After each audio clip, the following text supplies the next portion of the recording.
I'm going to tell y'all right now, all of these wonderful people would not be here without Patreon supporters like you. If you enjoy credible news, reviews, and commentary on UFOs and UAPs 5 days a week, you want to support this show. What's your name? Marty. Marty, look how easy this is, Marty. Pick up your phone. Boom! You're a Patreon member. I mean, look, it's so easy. You just click the link, which is right here. Just for $1 a month, you can support this show. Just fill out the information and pledge what's comfortable for you.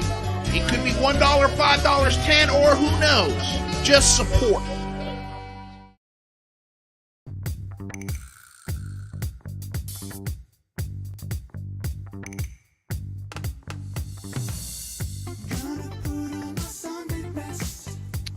Hello, good morning, good evening, good day, good afternoon, and aloha.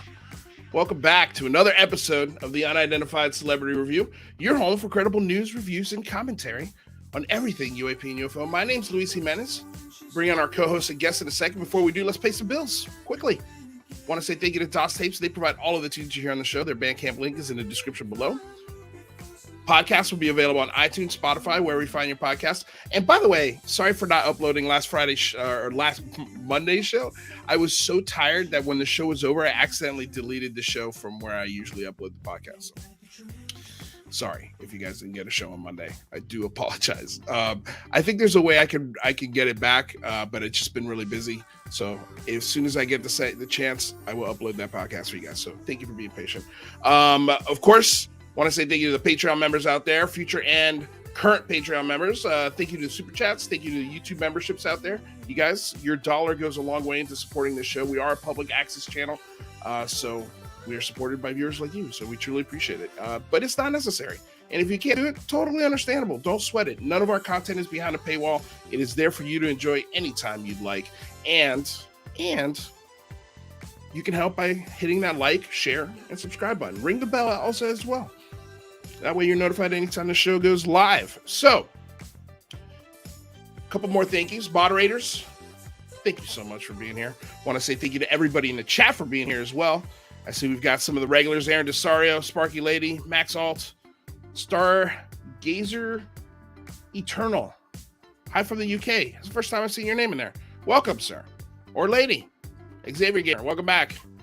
Sparky Lady, thank you for being here. J. Allen Heineken, best name in town. Best name for sure in the chat, J. Allen Heineken. Simon Fly, hello. Welcome back. Joey, everybody excited to hear. Everybody's here. Max Alt for the great Peter Robbins. But let's get into it, you guys. Let's bring in our co-host, UFO Jane. It's a rather be squitting. Guys, how we doing? Doing well. Doing well? Excellent. How about you, Lou? I'm doing all right. Been working a lot, so I'm a little frazzled. Yep, deleting podcasts. But yeah, other than that, been good. It was. I worked yesterday, but it felt like a day off a little bit. But anyway, I had a similar win-win. I was putting together this whole YouTube video analysis of this recent UFO sighting. And I was almost ready to finish editing. And I was like, you know what? I just don't think this is a compelling enough case. And I just wrapped it. Wow. I mean, that takes some integrity. It does. But I just couldn't. I mean, it might still be something, but it's not enough of something, right? For 2022. I feel like I have to raise the bar a bit for some of the cases that I talk about, trying to get all those 5 unknown observables and as much verification as I can. So it's hard. It's hard. It's hard with all those drones and. I'm glad that you realized halfway through, you're like, you know what, this is just not good. This is not up to stuff. We're scrapping it. And I'm going to go have a barbecue. Yeah. I'm sure there are some interesting points in there, though. Maybe you can find some stuff and they're not all going to be winners, right, Jane? I mean, let's say out of 100 cases, how many of them are cream of the crop? Maybe 10, and that would be maybe. That would be there'd be 10 compelling cases that maybe I would make a video on, right? So I think but there's way more than that every year, so that's a lot of cases that add up in the course of 365 days. So they're out there. Oh no, I'm not saying they're not. I'm just saying they're like, really long time a lot of work to yeah. to sift through them. Yep. Right. How many cases do you think you've studied over the last? It's over. I did a count recently. It was over 1,000 that I'd reported on in Texas, not including national cases. Now that does not mean full-on investigations. Some, a certain percentage of that I've done more research and follow-up and verification than others. So a lot of it is documenting and doing what I can with the information at the time. And like I said, so much of that doesn't have the 5 obvious observables that we all like to put on our checklist. Right. So hey, I was thinking this too, but I just wanted somebody in the chat to say it. She's Eventide said, Jane, you're really quiet. So I think you need to pump up the mic. I'm either too loud or I'm too quiet, and I swear I don't even change the settings stream to stream. So it must be my proximity to the mic. I think it's something that's either A, going on in StreamYard, or B, we just don't know how microphones work. Because I have the same problem. Could be both. I appreciate. Yes, I'm so grateful for the live chat to keep. I don't know what I'd do without the live chat. For sure. All right, well, let's bring in our guest, shall we? That's better. Well, yeah, I think that's a little better. We could adjust it if people don't say it. But so Dan James says it sounds fine here. Okay, good. So I love bringing this gentleman on because he is just the sweetest soul on the planet. I think I found the man who's replacing my grandparents in literal form. It's awesome to talk to Peter Robbins and bend his ear. And I just asked him to do something that I was like, oh man, I feel like this is a huge ask, but he was honored. He was so happy to be asked this. So we're going to share it with you guys as soon as we bring him on. Without further ado, Mr. Peter Robbins. How are you, sir? Good, but I didn't recognize the person you were just talking about. There are people that would like to see me dead, but you're not among them. And I'm honored to replace your grandparents, although I feel awkward about it. And I felt a little awkward saying it, so don't worry about it. We can both live in this awkward for a moment. But if somebody wants to see you dead, Peter, they're gonna have to get through me first. It could be a very simple task. I'm sure it would be, but either way, make sure they have your contact information. No problem. Please do. Okay, so we got a cool announcement, and it's okay if I announce it, Peter, even though we just talked about it 30 seconds ago. As everyone notices, Peter has a just plethora and wealth of knowledge, but it's also in physical forms in all of the books that he's read behind him.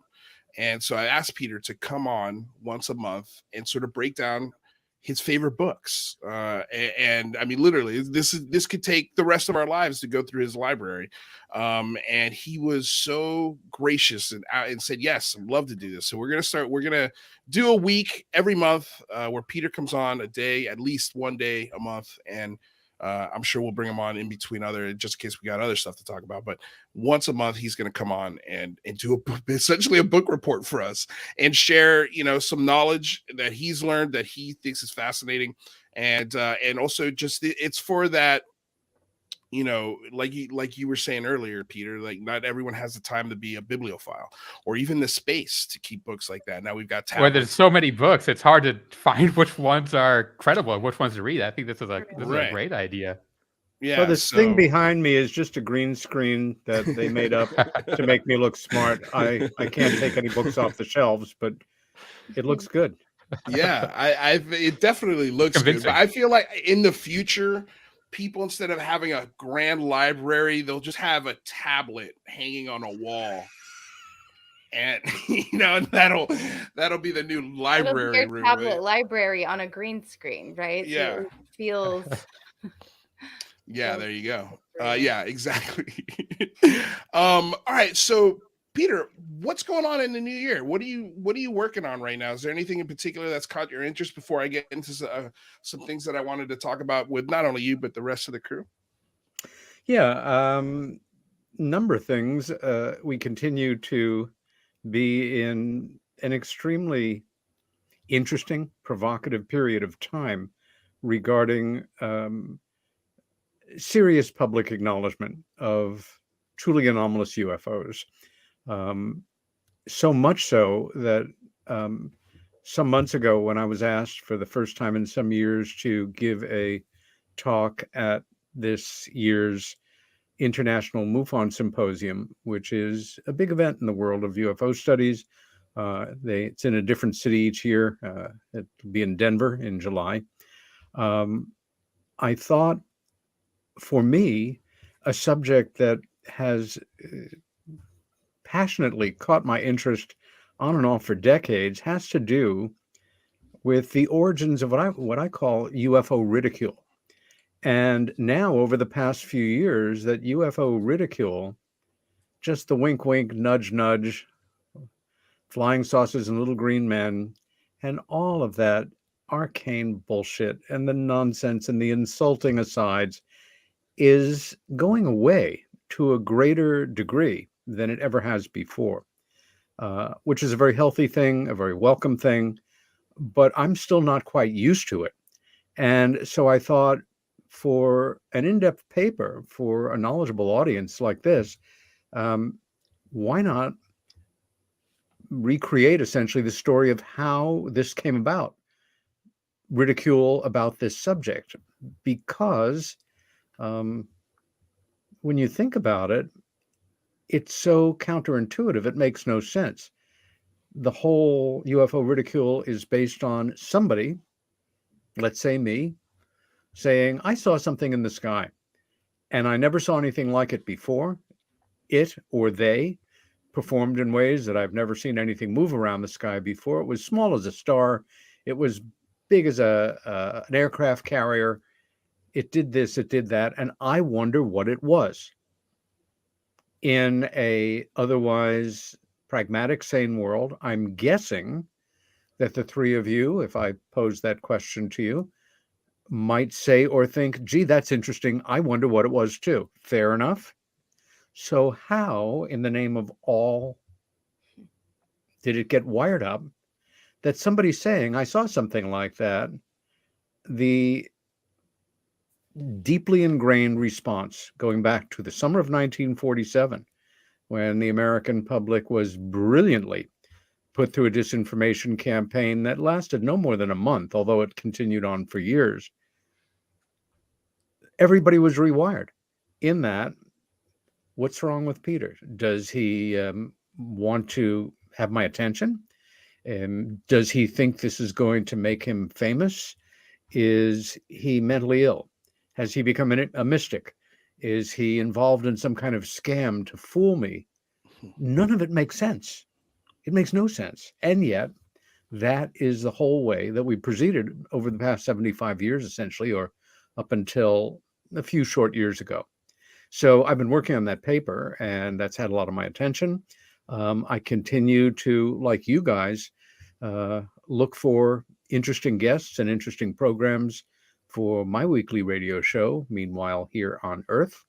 And this coming Monday, for example, I'm going to have a return guest, one of the most respected presences in the UFO world, and that being Kathleen Marden. Kathleen is certainly as knowledgeable on the, for you guys especially, I know, highly controversial UFO abduction phenomena as any person alive. And she has the human credentials as well as the studies and backgrounds to be the person to man that title. She is the niece of Betty and Barney Hill, probably the best known early abduction case and one of the best documented as well. Otherwise, I am working away with a co-author on a book that hopefully will see the light of day sometime later this year. And a couple of writing projects in the meantime, actually living a life separate from UFOs, where my day-to-day activities are run by a gray tiger cat. And I'm here in the countryside, even though I am an urbanite and always will be in my mind, living somewhere in the center of Manhattan, even though I'm way out here in the woods in central New York State. So all good. It's still very cold up here, but things will change soon. I have this question for you, Peter. What do you think is more responsible for that ridicule factor, or the stigma that's been built up over the last few decades? Is it the government minimizing this and obfuscating information and being very all over the place, and also disparaging pilots from reporting it? And there's a lot of also just institutionalized sort of culture that would bash these types of things?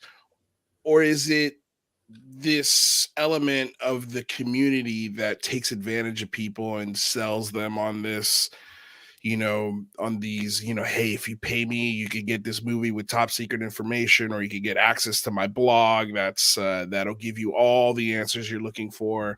The sensationalized stories of people being, astronauts on Mars and fighting aliens and underground bases and all of these things. I mean, what do you think is more responsible for the ridicule factor? Or is this kind of like a spaghetti and meatballs? Everything's covered. Both sides are just as guilty.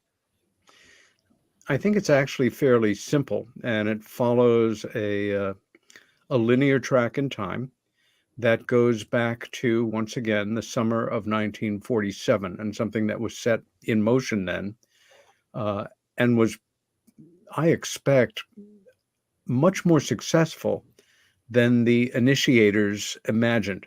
Let's digress for a moment and imagine that we are the top leadership of the United States of America in the spring of 1947. It's a time that I think a lot of Americans are somewhat nostalgic for now. We had some of the problems we have now, and even worse. Racism, sexism, you go down the pantheon of modern day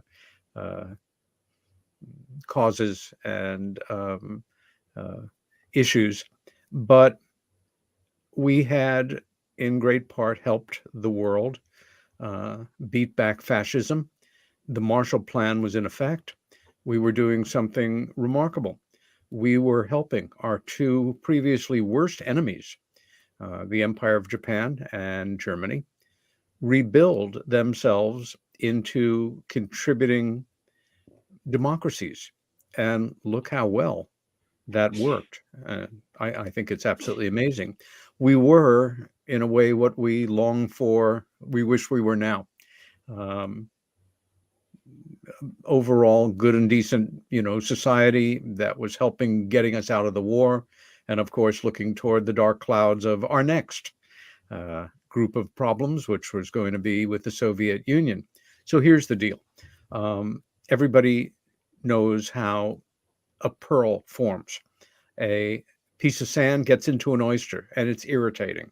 And the oyster starts to build up a calcification that sort of rounds out the sharp edges of the piece of sand and keeps building and building. And depending on how long that oyster is lucky and doesn't get picked up and open up, and that pearl become some pretty piece of jewelry. It is essentially the irritant that is at the center of the national security state. I think we grew up with the mythology in this country to a degree that our mania for secret keeping began in the 40s around our nuclear secrets. Certainly that was highly classified, but it began with the cover-up of something that we felt completely out of our league on, we, the leadership, and that we didn't know what to do about. And so we studied it and studied it. And at a certain point, the president, Harry Truman, who I think if history had gone a slightly different way, if he had been advised differently, he was a tough son of a bitch and an independent character who didn't mind being a flashpoint. He might well have been the person to go to the microphone and say, ladies and gentlemen, it's my solemn duty to... Can we even imagine how different the world would be? I can't even imagine. If we had copped to this in the autumn of 1947, we're not alone. Something crashed. It's not ours. It's a brave new world. Everything's different. Instead, all that energy went into covering it up. And because we're all white guys, that was the leadership. All of us with big egos, all of us with puffed up positions. We don't want to let this go. We're kind of involved in the greatest cover-up, this cabal. We're seeing it as our patriotic duty. The world will panic if they know the truth. And so the layers keep getting added to the pearl. And part of our strategy has to be to keep it that way. And one of the things we can do is encourage having humor at the expense of this very serious subject.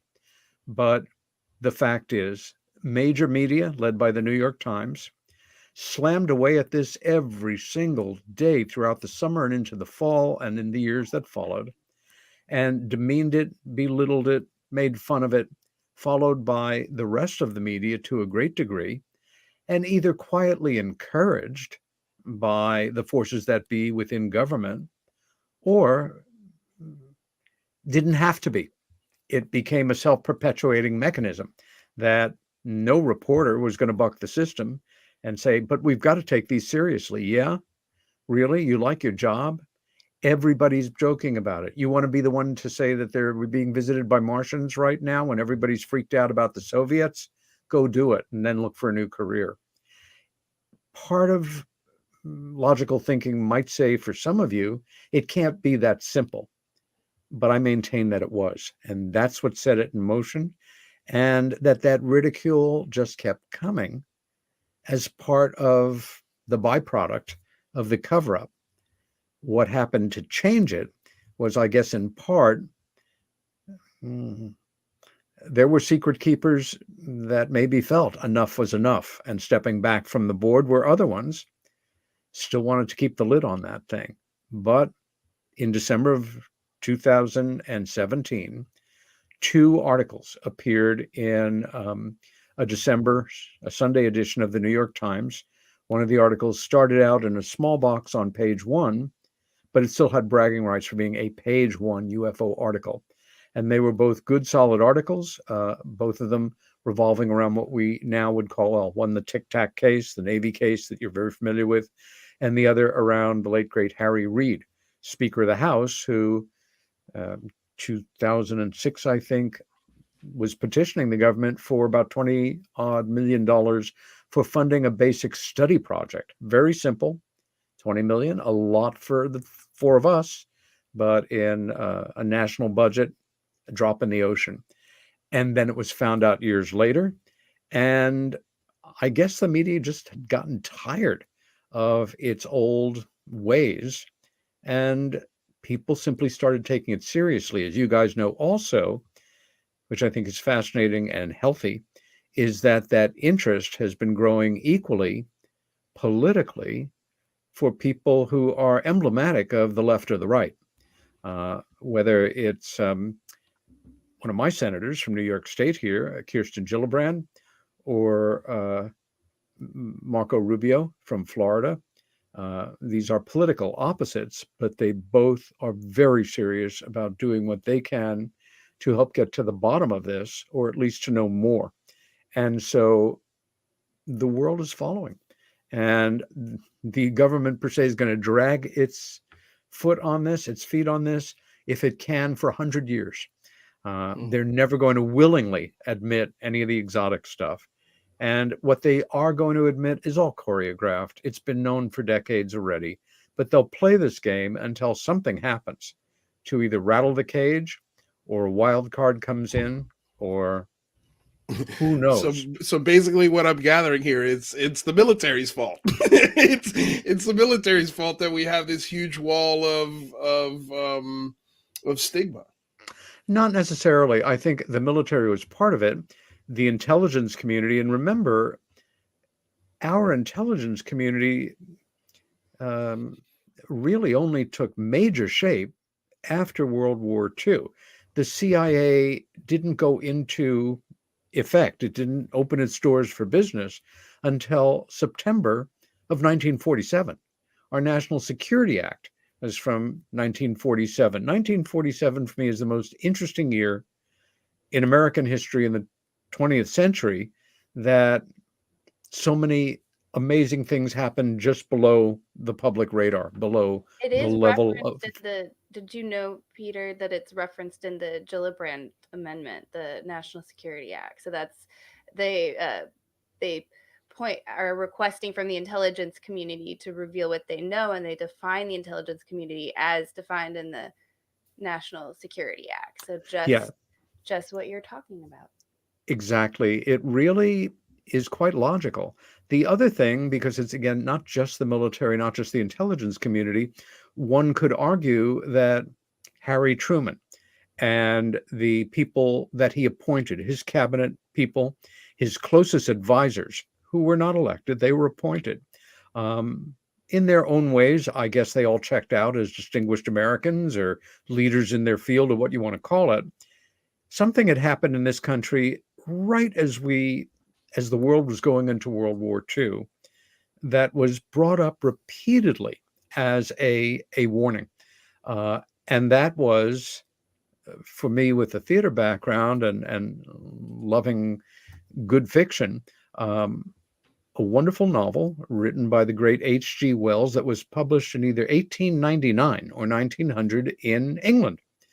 And that the great Orson Welles and the Mercury Theater of the Air assigned a great radio play writer, who also was a film writer, named Howard Fass, to do a quote-unquote modern version for 1938. And the night before Halloween, October 30th, 1938, World War II has just begun, although we're not involved in it directly. And they do this incredibly effective, but incredibly simple radio play about Martians attacking the Earth and doing a good job of destroying a fair amount of our civilization. It was a simpler time. We were a less sophisticated audience collectively, but I encourage everybody in the chat room, everybody that watches this and listens to our show, to find it. You can find it in 2 Google hits. If you're not familiar with old-fashioned radio plays too, it's a very good introduction where your mind generates the pictures, and that ain't a bad thing. But it's fascinating in that it's this battle where the Earth is being destroyed and lots of people are dying, and it's several weeks, as I recall, and it's collapsed into half an hour or 40 minutes or whatever with commercials. There wouldn't have been commercials if the Martians were killing us. But that people were so caught up in it. Anyway, there were people who panicked. There were New Yorkers who rushed to the Hudson River to see New Jersey in flames. There were telephone exchanges that were completely tied up. There were people around the country who were breaking down. And this was studied carefully. A book, it's a dry academic book, but it's fascinating if this stuff interests you, called, I think, A Study in the Psychology of Panic. It's published by Princeton University Press, written by a scholar named Hadley Cantrell, Cantrill. And it documents all of this. So why am I harping on this? Because for years after, in various then classified government documents of different agencies, this radio broadcast is occasionally referred to, and the possibility of the mass psychology of panic.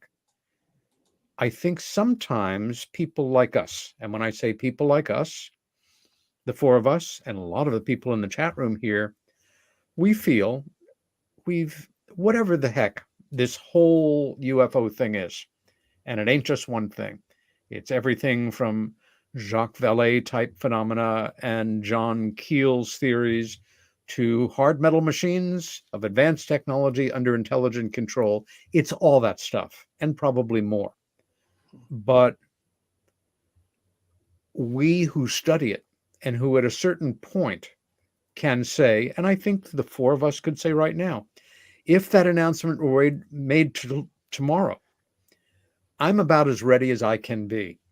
And I know, I have friends and family and coworkers and neighbors that are not. And so I'll do my best, to assist people in this transition, loan them books or talk to them or direct them to documentaries or, but the great majority of people are not ready for this. We forget that sometimes because we live in our own little UFO-centric world. And so there is reason to continue to ponder how best to bring all this out. And I think that's one of the biggest challenges for responsible broadcasters, scholars, researchers, authors, investigators, public speakers on the subject, archivists, to ponder and come together on. Yes, we're not alone. And even folks who may publicly say, oh, please, it's all exaggerated, it's all explainable, or most of it in other ways. And if it really was happening, we'd all know about it. In their heart of hearts, maybe they are anxious, because if this is true, any aspect of it, then one has to consider that everything that you thought you knew, everything that you understood about the way that the world is now open to some interpretation. And understandably, that does not fill you with security. It makes you feel anxious or awkward or off balance or a little out of control. And that's the world that we're living in right now. And we, because we're living through it, we don't, I think sometimes the wind of history is in our face, but we don't feel it because we're living it right now. 10 years, 20 years from now, you may look back and say, man, the early 2020s, it was all going on. And it was like building up, and then it flipped. There was the big announcement, or they changed things, and everybody, the world changed. And up until the moment when it happened, we represented kind of an underground or an outsider group, or,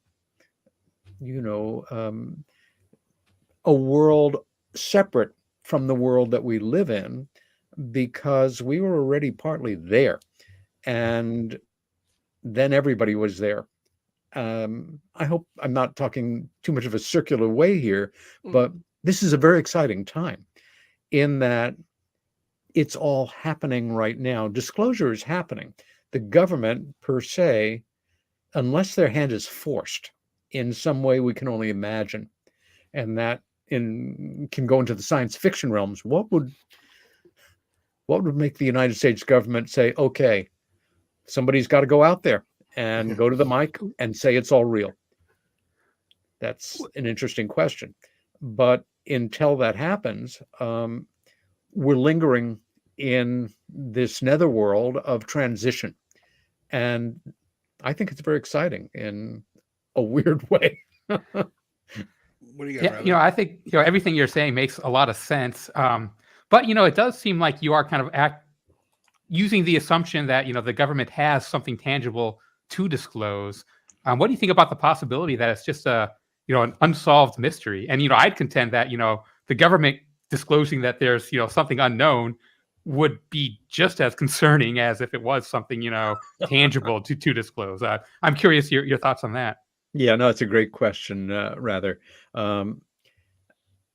Number one, it's always occurred to me, because it's human nature. We are, on a certain level, right up to the top, bullshitters on a certain level. And if we don't know what it is, but we're in a position where we're supposed to know what it is, we will bluster and we will pontificate, that part of the secret, part of what's being covered up, is how bloody little we have learned over 75 years about this myriad of other intelligences and what they represent, what they're about, their comings and goings, from a completely objective intellectual point of view of anything is possible. Yes, I guess it's possible that every aspect of UFO phenomena categorized in the hard metal machine, other intelligences. I've never felt really comfortable with the term alien, but aliens, that there's nothing to it at all.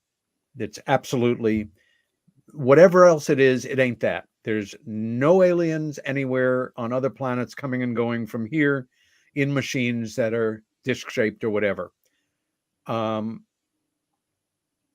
I guess hypothetically, there's a possibility of that. And, we keep directing people's attention to that because it takes the attention off of what we're really concerned about.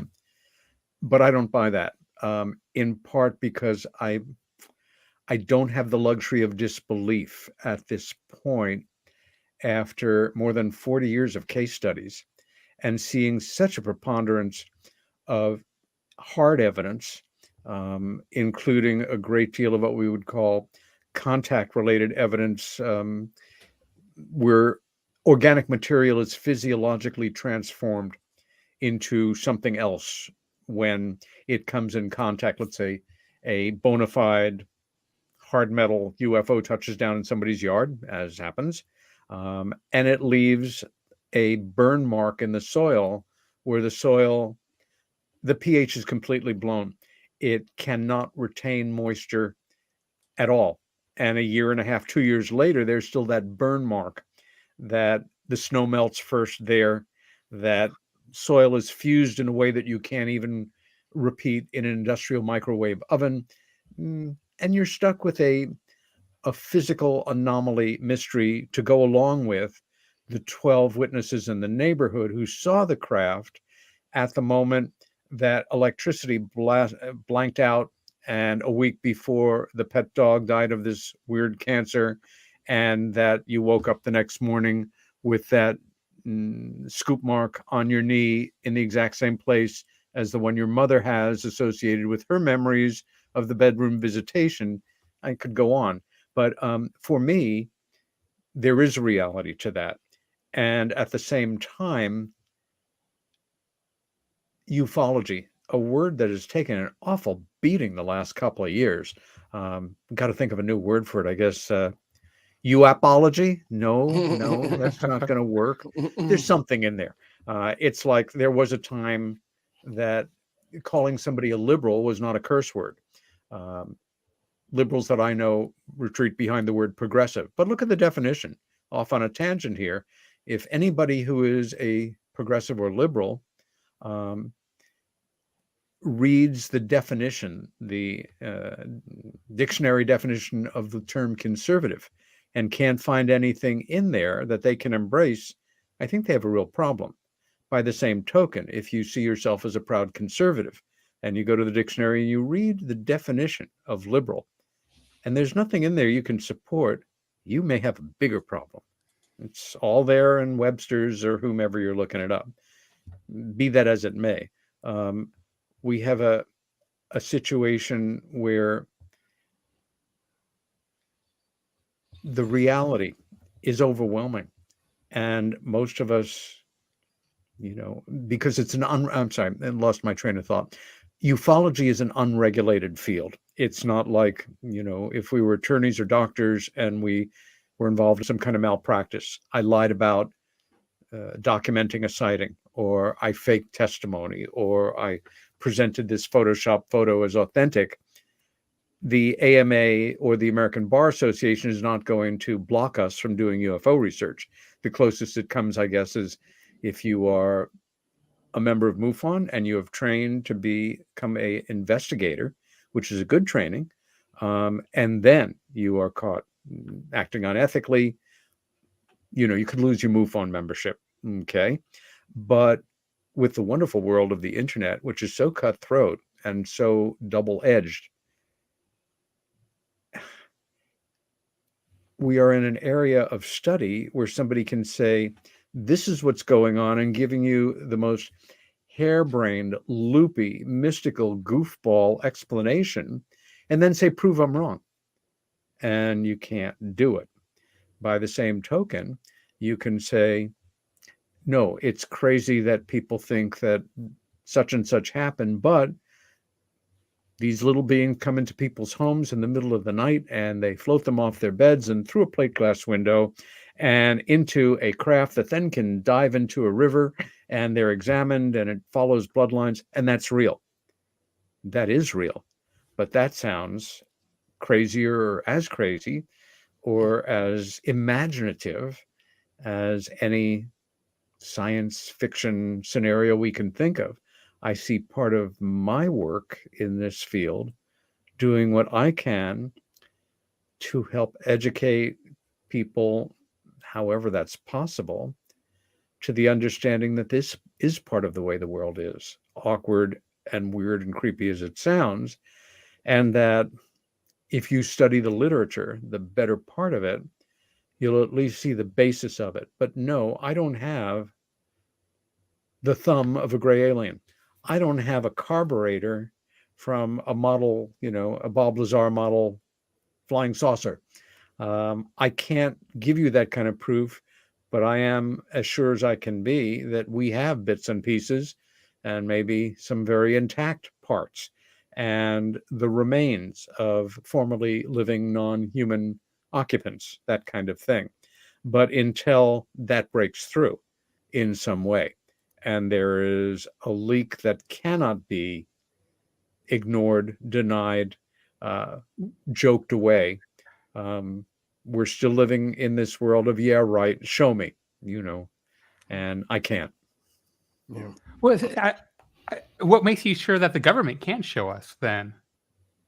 Because I believe that all these things are possible, but what I have a hard time believing is that we actually have been able to collect an alien body or actually ascertain what's actually happening through all these weird real evidence that we see.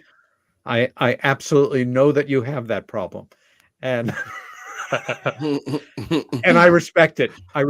Your points are so well made, and I think for me, one of the things that I miss in this world, where more and more people, smart people, articulate people, if given a chance, are spending more and more of their lives developing mutations in their thumb structures that were going to be incorporated in our DNA in 2 generations, and cannot conduct a simple conversation looking at another person's face in the real world.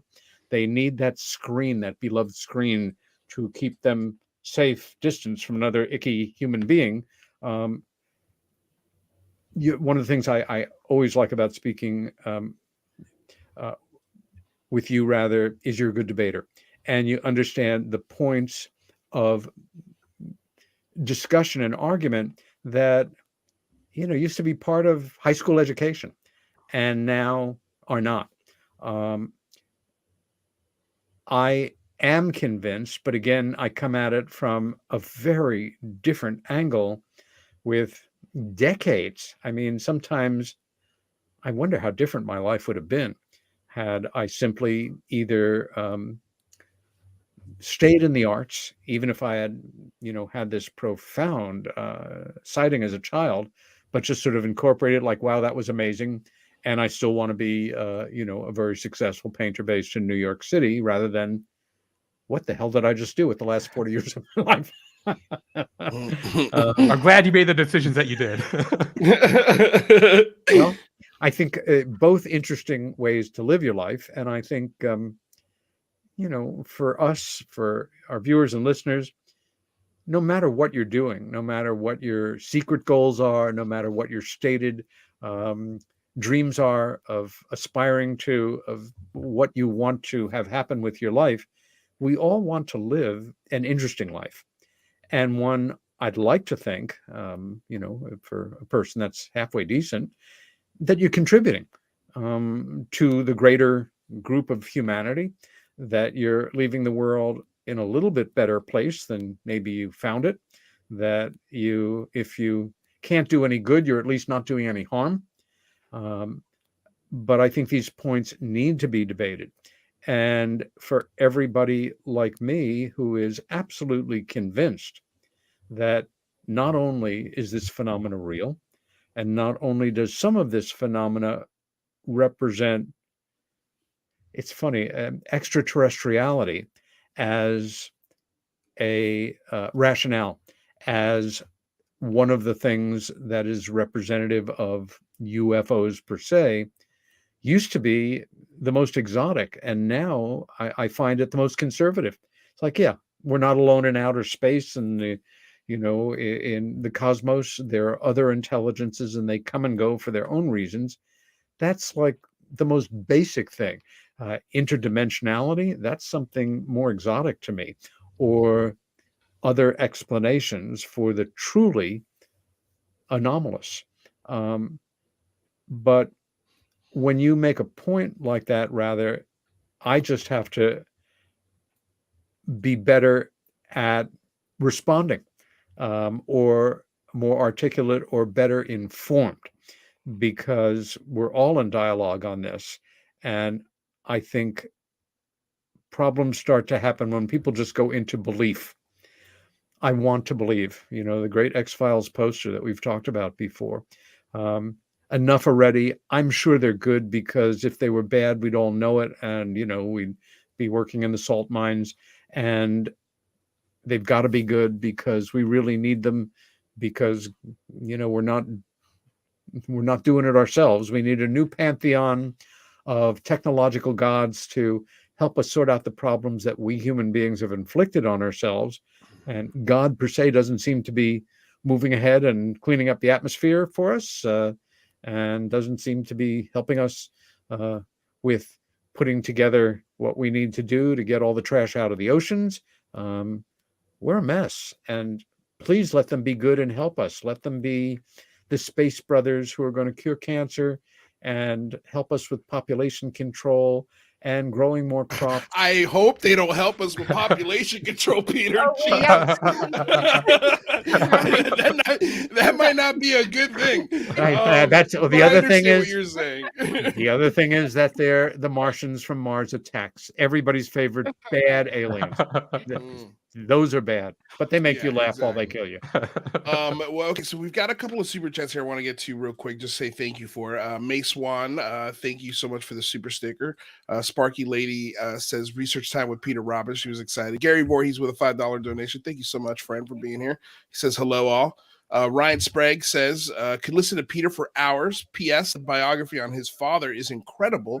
If you're looking for a good read right now, we're gonna have to, I think, have you back. I don't know if we're going to fit Dad into today's conversation, but that piqued my interest right there, because I'm curious.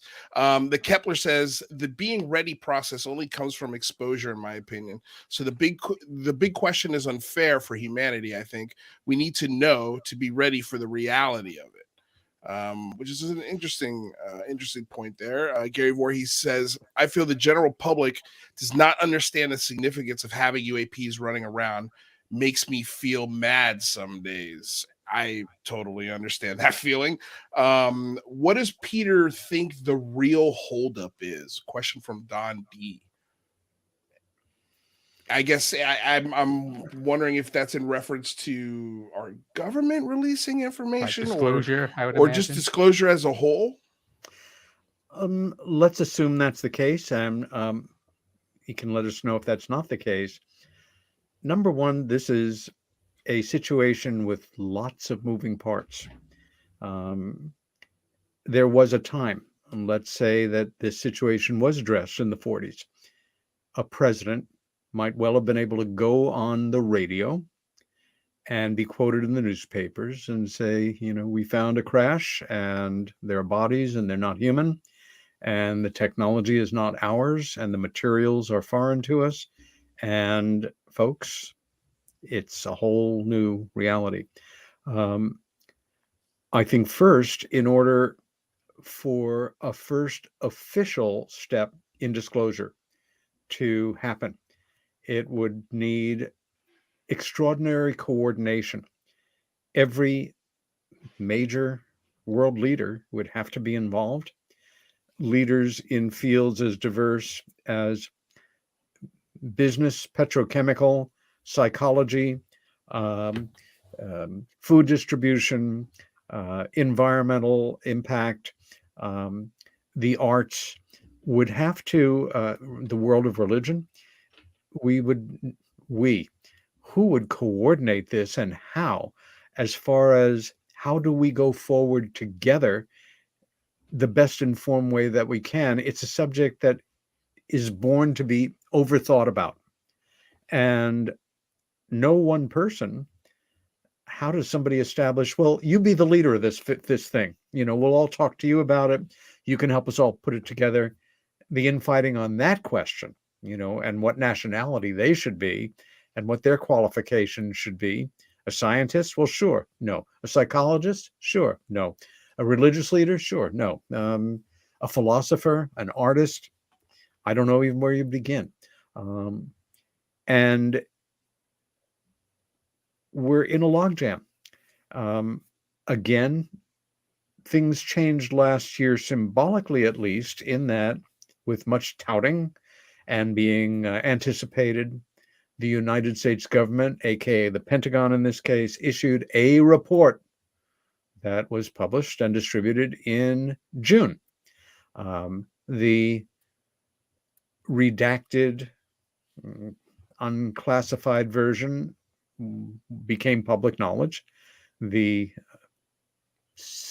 classified version went out to major elected officials, cabinet members, president, key people in the Pentagon, I'm sure movers and shakers in the military industrial complex around the world, etc. But what did it tell us? Nothing we didn't know, we in the research community, and almost as a joke, it could be the Russians. Well, you told us that in 1947. Could be the Chinese. Well, for the same reason, could be the Russians now, possibly, sure, why not?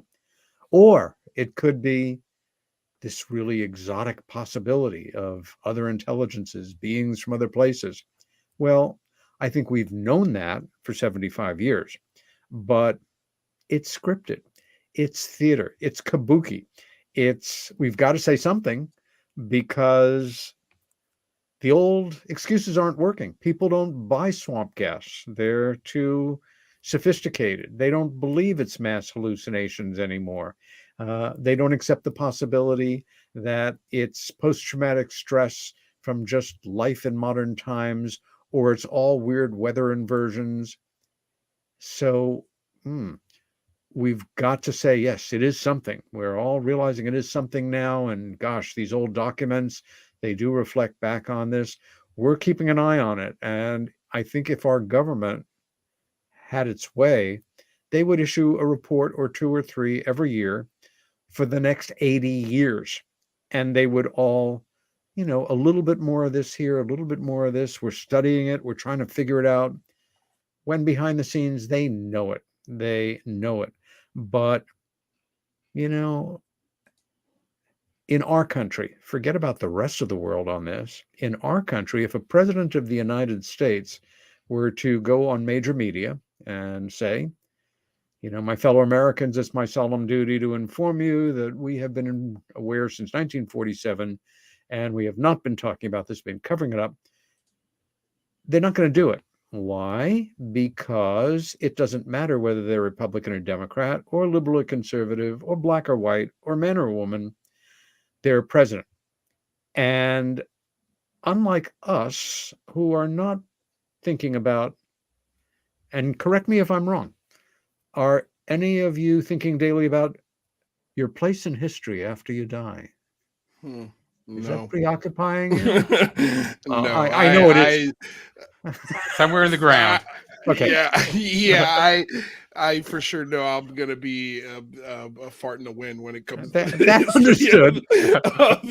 of anything. If you're a president and when you step down from that role, you join one of the most exclusive clubs in the world, the ex-president's club, and all of a sudden you're great friends with people who you're on the other side of the aisle with, and you're asked to speak for huge amounts of money.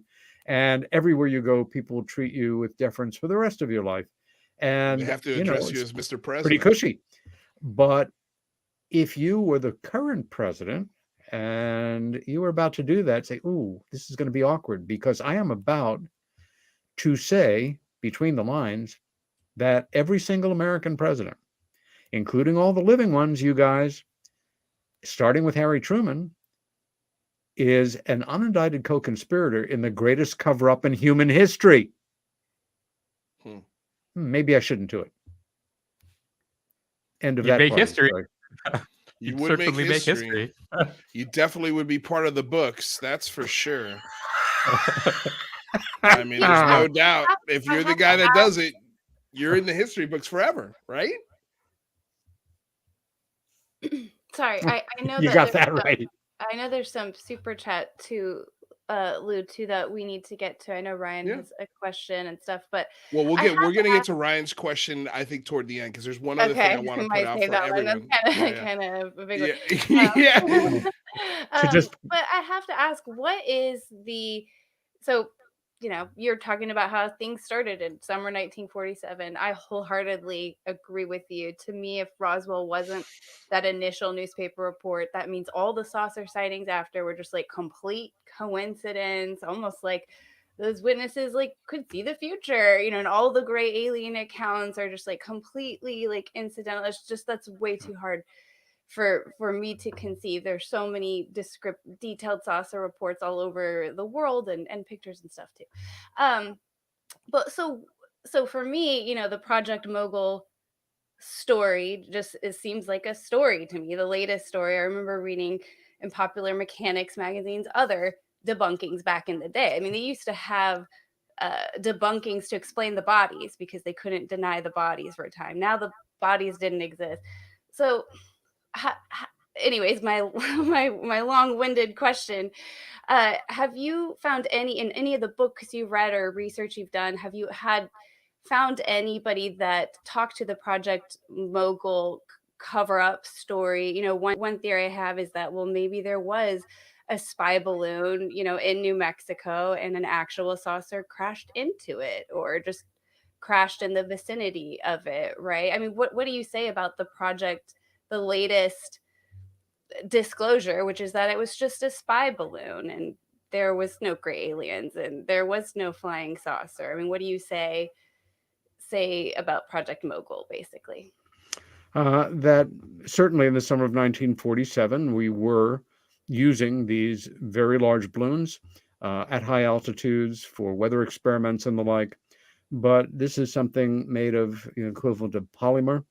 It's a balloon. It's a balloon. It's not a metal machine.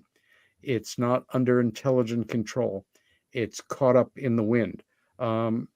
One extraordinary piece of evidence, certainly that could find its way into any court of law, if such things were judged in a court of law, is a series of photographs of General Roger Ramey at that photo session with a very decent man whose life was about to be trashed completely, the base intelligence officer, Jesse Marcel Sr., a decorated World War II fighter pilot who was the first of two American military personnel out in that debris field, along with the ranch foreman who brought them out there.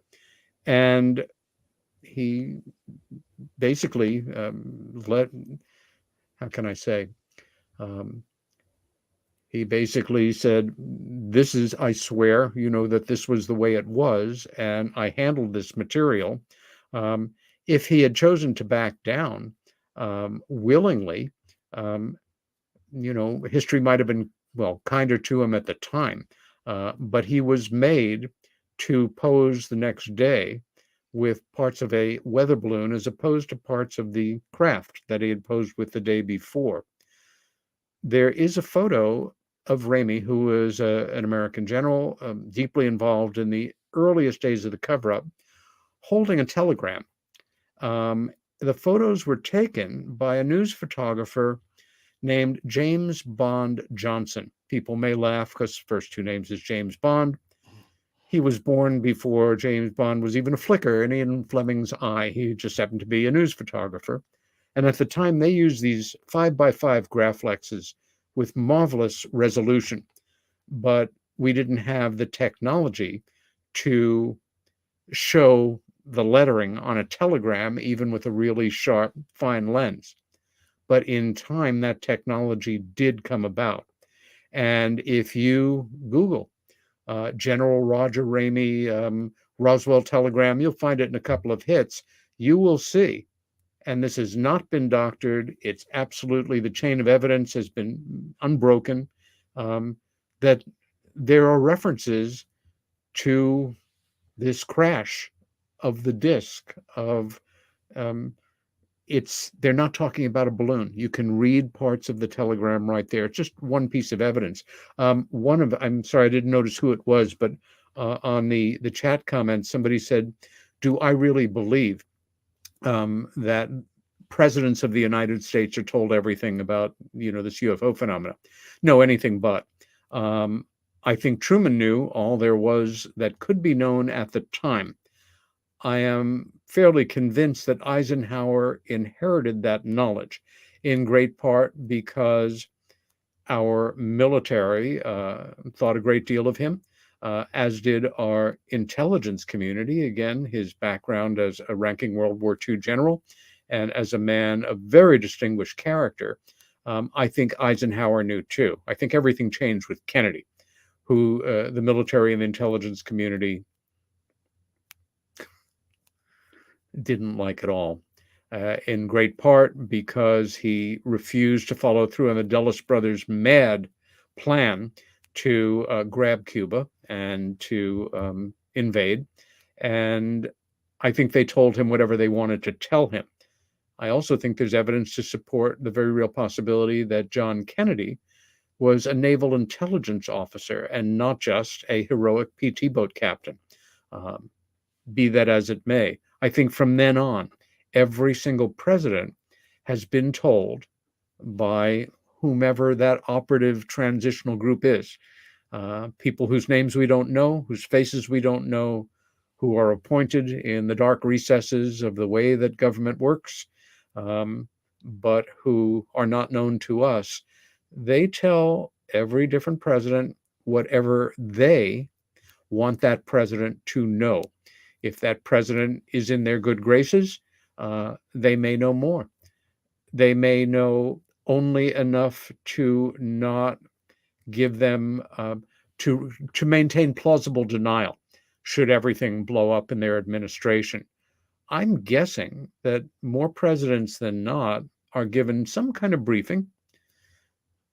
We can only guess to what degree. And the major admonition to follow is leave it alone and hope it doesn't blow up in your administration. You don't need it. Nobody needs it. Again, if somebody, a president, the past president, the current president, the next president, just says, you know what, screw everybody, I'm going to do it. I'm not even going to tell them. I'm just going to say, I'm going to have a news conference tonight and it's going to be on X. But you know what? It's going to be on Y. And I'm just going to start by saying, ladies and gentlemen, it's my solemn duty. Well, one can say, good for you. You got the right stuff. You did it. You made it happen. But what happens if the stock market really crashes? What happens if religious extremists perpetrate violence on people they feel are somehow, caught up in some plan to hurt religion and making these silly statements? What happens if the petrochemical industry, to a degree, the bottom falls out of investment because it's now understood that there are motor options that have been open to us that we haven't used because it would betray the fact that there are too many wild cards. There are too many wild cards for most people in leadership positions to want to screw around with. And when all is said and done, you made it to the top, you're there, you're the leader for 4 years or for however long you're there. And then if you don't make a fool of yourself or have a total scandal in government, you are then free to write your memoirs and do whatever the hell you want for the rest of your life. And, print money in your own basement in a very real sense. We need to have you come. Oh my gosh. Honestly, we could fill a whole month of shows with you, Peter, but I would love to have a Roswell debate. There are things about that I find strange. One of the strangest things I find is that Jesse Marcel never got demoted. He got promoted after Roswell. I find that incredibly weird. See, I don't. I find that yeah. absolutely logical as a way of showing that, oh, he got demoted? Wait a minute, maybe there was something to what he said. It's all about, looking at what end of the telescope you're looking through and how Yeah. you're reasoning it out. No, that's fair. I would say that I think he got promoted because he was quick on his feet and he put a very good excuse out there to cover a very top secret important balloon that at the time was listening for nuclear devices going off. And the other thing about the mogul balloon, for me, it's not just a balloon. When you look at the diagrams of the mogul project, some of these strings of instruments go longer than the Washington Monument. We're talking about it's long, over 500-600 feet in some cases. Some of these, I mean, even taller. I mean, you think about how far is the Washington Monument? I think it's a 20-story building. I mean, it's a lot of material in a string, and it might look weird to a ranch hand. But when Jesse Marcel sees it, he goes, okay, well, we got to nip this in the bud. And let's put out this story. And for me, it was a story of a lot of confusion, but I don't want to get stuck on this because I know you'll probably, and I'll let you respond. But because I know we could go into a really deep hole on this, and that's why I want to have you come back and we'll devote a whole 2-hour show to it. But go ahead. What are you going to say? Well, number one, Jesse Marcel's life was destroyed around this. If you know members of his family like I do and are close to them, and his son, Jesse Jr., who passed, I guess, 4 or 5 years ago, was a good friend of mine, and we spent quite a bit of time together. First, you're calling him and his father, I know you don't mean to, liars, because they're talking about hard pieces of metal that were recovered from the field. They're talking about, comes up rather often in Roswell studies, the mystery metal, the stuff that looked like tin foil, but squish it up as hard as you could, and it would just return to a flat place. Try to cut it, it wouldn't cut, etc. The other thing is, in every debate, book, argument about Roswell, I have never once even seen a passing reference to strings or chords or their length. It simply doesn't come up anywhere in any piece of literature that I'm aware of. And again, we're talking about the difference between, yes, a very huge, sophisticated one, but a balloon and a hard metal machine that exploded into many pieces. So I guess also, if you can Google, again, he's not alive anymore, but Jesse shared. I spoke to Jesse Marcel's great grandson. Sure. Well, I think grandson, not great grandson. Or grandson. Yeah, grandson. Right, Jesse the Third. Sure, Jesse the Third. And I think after speaking with him, and you're absolutely right. I'm not meaning to call anybody a liar. Oh, I know That's that. not my intention here. So I'm glad you said that. But after talking to him, I felt like part of maybe that shame that Jesse Marcel was holding on to was the fact that this story is the thing that defined his illustrious career. There are so many other things that Jesse Marcel should have been known for historically, but because this happened on his watch while he was at the base and he was one of the first guys on scene, that carrying this as your legacy might have been a little shameful for a guy who I'm sure was very proud of what he had accomplished. Especially being, if I'm not mistaken, Jesse Marcel isn't he Latino as well? Not that I'm aware of. Okay, I thought he was like one of the first minorities in power to be in charge of a base at that time. So that part I have wrong, but the idea of he wasn't in charge. He was just an intelligence officer who was assigned to that small base in New Mexico at the time. Well, you're right. I stand corrected. I don't mean to say in charge, but I'm saying one of the top people at this base, right? For him to be sent wasn't he top 3 as far as people of importance at that base? Well, you had Butch Blanchard, the general who was in charge of the base. I guess there was a deputy base commander, certainly. His name escapes me. I'm not sure where the base intelligence officer fits into the hierarchy. But I would think, and look at semantics at this point, but I would think he'd be pretty high up there if he's the guy they're like, Jesse, you go out to this ranch, check out what's going on, and then report back. So, you know, look, we'll do a whole 2-hour show on this because we need to talk. We need to dive into it. And I know you're, especially Jane. Jane has a wealth of this is like her forte is Roswell. So it would be a shame to not dedicate a whole show to this. So I don't want to get caught in it. But again, just playing devil's advocate, I don't know. I'm not 100% sure either way. I was there. You were there. Well, I love Jane's theory that that a UFO crashed into a mogul balloon. I think that's everyone's right then. That's actually a great theory. Yes, she did propose that. Jane's on the ball. Jade is on the ball. Okay, so Ryan Sprague says one of the first things Peter taught me about ufology was that you have to accept that you're going to be wrong, and I feel I'm wrong 99% of the time.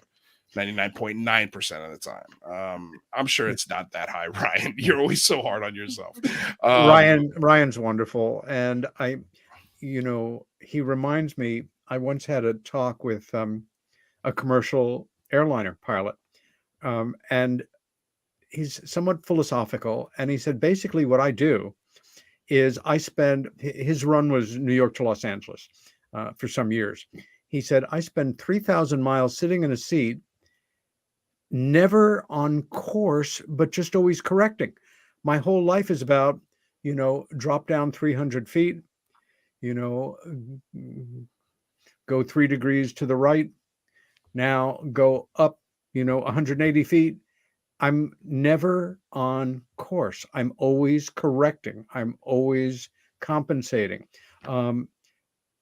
With what Ryan said, for me, when I go on a show and somebody says, blah, blah, blah, Peter Robbins, UFO expert, I wince. Even if they say UFO authority, I'm uncomfortable. Why? Well, an expert in the unknown. Let's talk about that. Right. It's an existential joke.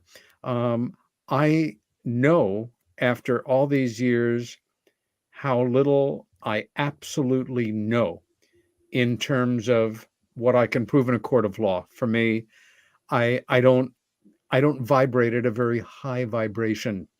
I am not in touch with the Akashic records or channelers or, Martians don't come to me in my dreams. I'm plotting.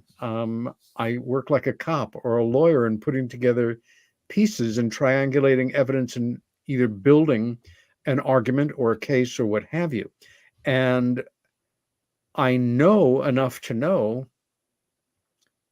that I know very little. And that's not a bad thing. There's a great definition of being a Zen beginner, which is knowing that you know nothing and having it be okay. I know more than nothing. I know more about this subject than most people do. I know as well as I can, although I can't present evidence in a court of law and lay out evidences on a table for a jury, that we're not alone. But I am convinced that that is the case. There are other intelligences in the universe. They even come and go from here occasionally. And some of them are very likely here since time immemorial with us, one dimension away, sitting in the seats right next to us going, good show. I like this one. And, maybe they're writing in a comment section that's one dimension away in another column that we can't read right now. Well, please do us a favor. Don't even know about. Like, share, subscribe. If you're going to have an alternate comment section, please do me a favor. Okay, so Elizondo Stan says, I think Peter Robbins is rather 30 years We can only hope. Yeah, I can only hope. I think I need a lot of reading to catch up, though, in those 30 years. Definitely. Brian, I'm going to skip your super chat. I'm going to get back to it at the end of the show. Sparky Lady with a $20 donation. Ooh, it's payday. Payday for me means some money for Lou. I appreciate it. That is awesome. And then Dan James with $10 donation says, to Peter's passing comment, scientific studies estimates Earth's carrying capacity between 9 and 10 billion. We're expected to reach that by 2050. So technology would need a leap forward to counter this. Yeah. What does that mean, carrying capacity?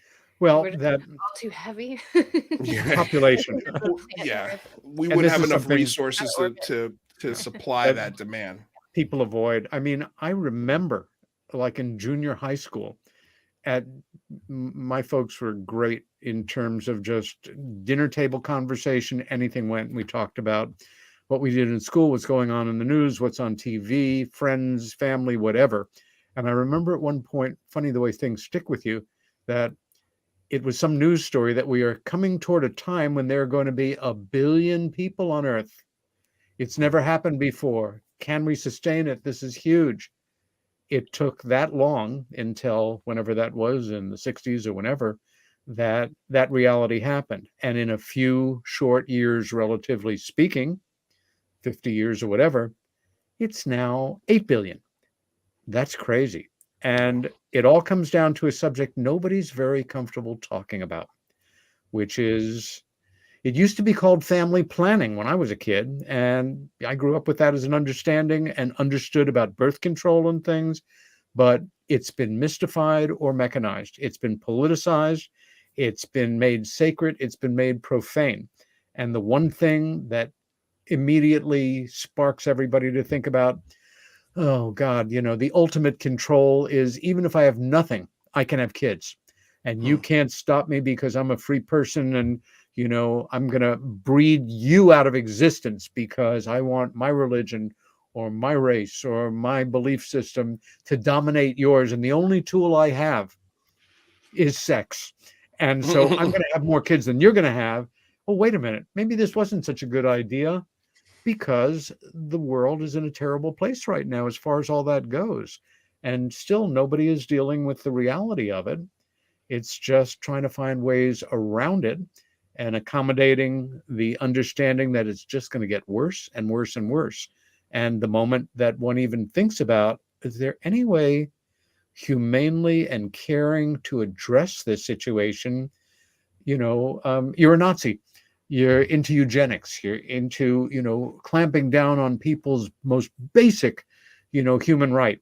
I mean, I'm off on a tangent here that I'm sure will elicit a certain amount of interest, but it goes along with the territory. Really, really messed up adoption process that makes it really, really impossible to adopt too. Well, what do you think, Peter, about the concept that expanding exponential population growth is what will get us to the stars, will get us to the Mars and get us to space, and that's kind of what maybe every intelligent life is driving them to conquer the solar system and the galaxy? I think we could probably have done it more effectively without a sense of panic that if we don't do it, we're going to be shoulder to shoulder on this planet and we're going to be eating each other for lunch because we're going to be out of food, as opposed to if things had evolved differently over the past couple of 100 years and different sets of ethics and behaviors and belief systems had been in place, and we were living on a planet right now with a lot of real estate that wasn't being used, but a lot of resources that hadn't been touched. And there were, just off the top of my head, 3/4 of a billion people on Earth right now, all over, each one, that gets married, having each couple having 3 kids each, and seeing it as a sign of responsibility of being good shepherds for the earth and not trying to completely bulldoze every natural resource we have. It's a whole different way of thinking. But I think we could have marshaled our resources, our technology, just as well, maybe even better, without that crushing sort of science fiction feeling of, if we don't get off this planet, that's why we have to get out into space, because we're overbreeding ourselves here, which was not really necessary. It's just something human, and nobody took responsibility for it. And here we are on a planet with coming on to 9 billion people, when we can't properly sustain that number. We couldn't even do it a few billion before that. And, we're running in place, we're working on stuff, but we've got a major problem here on top of our other problems. And every resource that we have is being stressed. The level of pollution is unstoppable because there are so many of us polluting. Even those of us that try to be responsible or see ourselves as, activists in our own quiet home ways. We recycle. We keep away from plastics as much as possible. We reuse. We have home gardens. We subscribe to that basic kind of efficacy. We're still just a drop in the ocean. Well, I wanted to go back to something that you were highlighting before, and it was this idea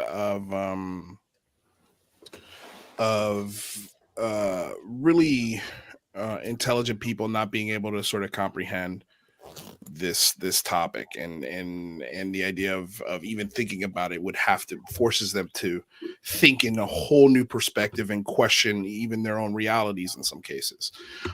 So this is, like, every once in a while I have these moments, and this is something that was brought to my attention by that UFO podcast by Andy. He posted this on Twitter earlier today, and first of all, this is the most controversial statement you'll probably ever see from this show. They're usually pretty middle of the road. They don't usually take stances or put a flag in a sand, so to speak, on things.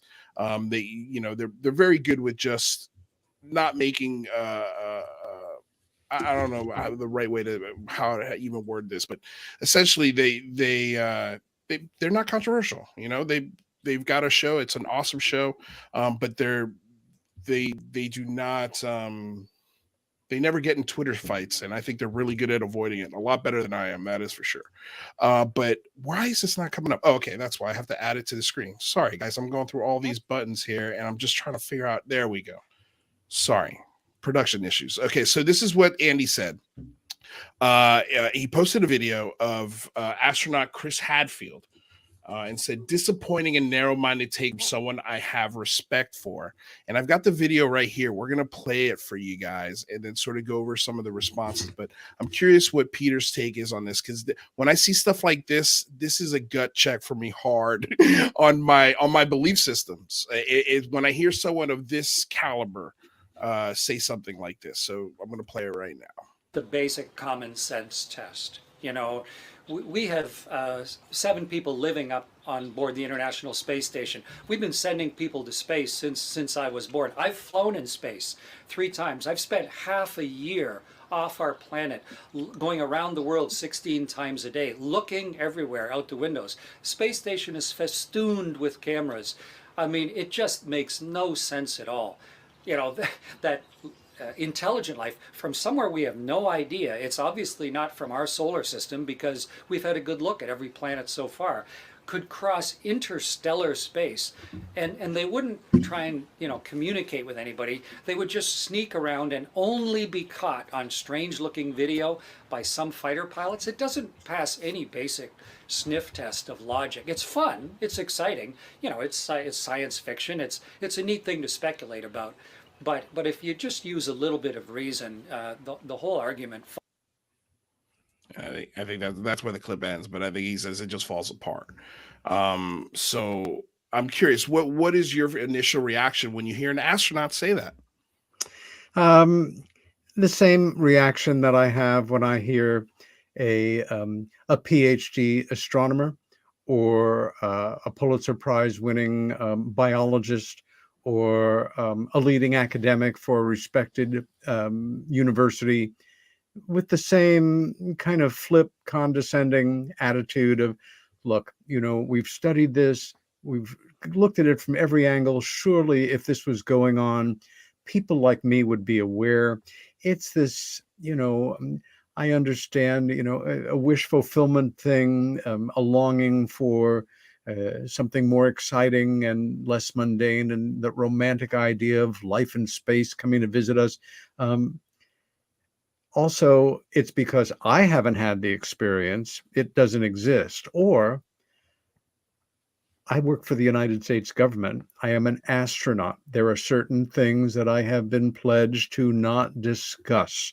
And one of them, see, if he's right, then a very distinguished late friend of mine, Dr. Edgar Mitchell, the seventh man to walk on the moon, is a liar. That he did not see something, that he was not confided to by other astronauts who felt they couldn't, like him, go forward and give the details of what they had seen in terms of non-earthly technology, but that they were aware of it. And for some of them, it turned them into recluses after the fact, or depressives or alcoholics, as opposed to towing the line. I mean, if we were together in a room, I have a Bachelor of Fine Arts degree in painting and film history, and I'm going to debate an astronaut who spent half a year in space on the reality of visitations. Come on, no matter what I say, people are going to look at the lettering, under my name and know, well, I'm going to believe the astronaut, of course. I get what he's saying, but for me, with respect, he's incorrect. There's also Gordon Cooper and Scott Carpenter and Gene Simmons, E-M-E-N, who's had a You got that right. There's John Glenn, who influenced Harry Reid, that led to us here, right? And I would say, guys, go check out that Frasier episode that John Glenn guest starred on. That felt like a more truthful speech than what we just heard from Chris just now. I mean, I get the feeling like I haven't seen a UFO on my 3 missions. So they're Cooper. Not here. They couldn't be there, My very first involvement in a really serious UFO related project was when a few short years in, my first mentor, who is a wonderful man named Koman Vodkovetsky. He was a naturalized Hungarian American citizen, came from Hungary. During World War II, he had been part of the general staff of the Hungarian army, in charge of all photo reconnaissance and analysis, which is how he got involved in UFO studies in 1952 when he came to the States. Be that as it may, he was invited to write a paper for the then Secretary General of the UN in 1978, talking about a very important point and visionary one, I think, very briefly, that if a truly anomalous hard metal UFO or several of them came into Soviet airspace or American airspace and were misunderstood or misinterpreted to be enemy aircraft or ICBMs, that misunderstanding could trigger a cataclysm. And so we needed a mechanism to study this. The reason I bring it up is because at the meetings that took place that I had the privilege of attending, I got to hear Dr. J. Allen Hynek, Stanton Friedman, Dr. Jacques Vallée, and an American military officer, Lawrence Coyne, who had been involved in a very famous UFO incident where it pulled a helicopter against the helicopter's mechanical will up 1,800 feet when they were trying to dive over the state of Ohio. Gordon Cooper was supposed to speak at that meeting. There was a major snowstorm, a real blizzard the day before in New York. His flight, I think, out of Texas didn't happen. But I was in the General Assembly when I heard his remarks read into the record officially, I think either by Stan or Dr. Hynek. And I wouldn't want to mess with this guy. He was saying, it's real. There's no question about it. I saw it. And, to say otherwise in so many words is to call me a liar. Hmm. And this is the right stuff. Again, I would say the same about Edgar. I would have the thought of somebody coming up to him and saying, "You lied. There are no UFOs. I know because it's all nonsense." This is a man of extraordinary character and great credibility. Anyway, off on a tangent again. Well, yeah, and I just kind of want to say, I think when people have differing beliefs or look at the same evidence and come from different conclusions, I think that there's rational people can come to different conclusions. It doesn't mean that either one is wrong or irrational. And if you believe something different than someone else, it doesn't really mean that you think that they're a liar, right? Because, the human mind is very mysterious. There could be things that they've experienced that could be mental things and, conscious phenomenon and other things like that. So, there's a spectrum of belief there. But I kind of, my main point is that, the whole Bayesian logic and when you look at it from the kind of a rationale, mathematical perspective, when you look at evidence, you're using your prior knowledge to kind of inform how you look at that evidence.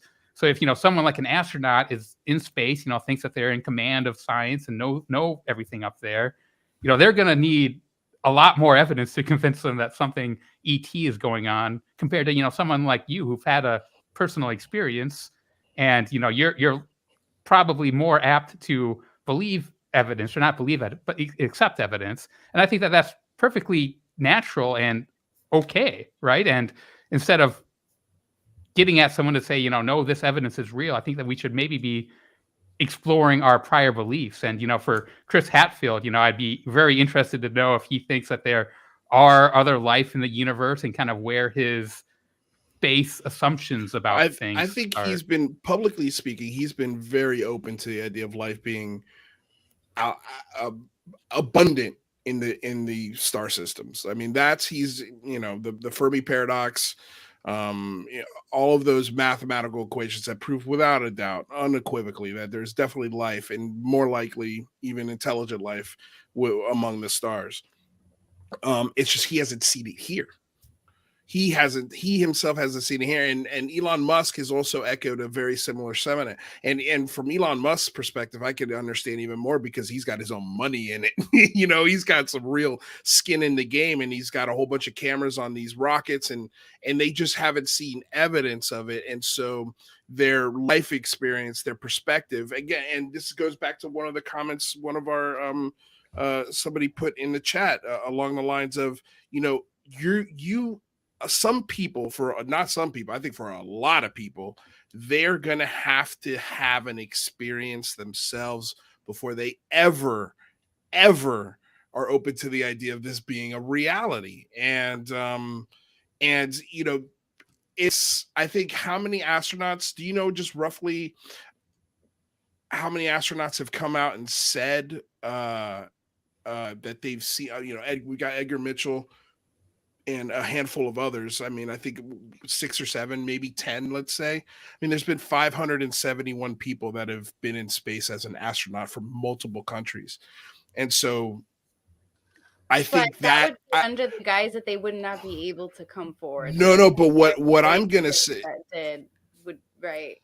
Agreed. But what I would say is that I think that sample size matches the sample size of people that see them in everyday life. In other words, there's a small percentage of this that is real. There's a there.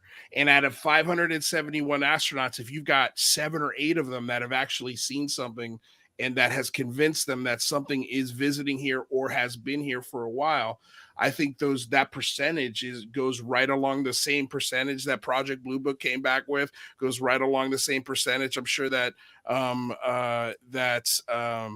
Harvard professor who studied abductions, John Mack, came back with. Like, there's a percentage of this that is unexplainable. It's just this gentleman, this particular astronaut, just hasn't seen it. So I think the thing that I take away from that clip is that we need more.